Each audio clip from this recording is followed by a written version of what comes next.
नमस्कार, मी नेहा. देशोन्नती न्यूज मध्ये आपलं स्वागत आहे. राहुल गांधींची भारत जोडो न्याय यात्रा आज नाशिकमध्ये. खासदार राहुल गांधींचा भारत जोडो न्याय यात्रेदरम्यान जनतेशी संवाद. कन्याकुमारी पासून या यात्रेला सुरुवात झाली आहे. भाजपाचे लोक द्वेष पसरवण्याचे काम करत आहेत, असा घणाघात राहुल गांधींनी यात्रेला संबोधित करताना केला.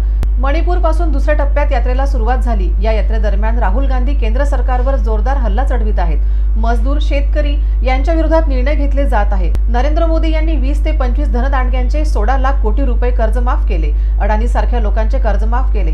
मात्र शेतकरी आणि मजुरांना सरकारने काहीच दिले नाही. अशा सर्व गोष्टींच्या विरोधात आम्ही ही यात्रा काढली असल्याचे राहुल गांधी सांगतात.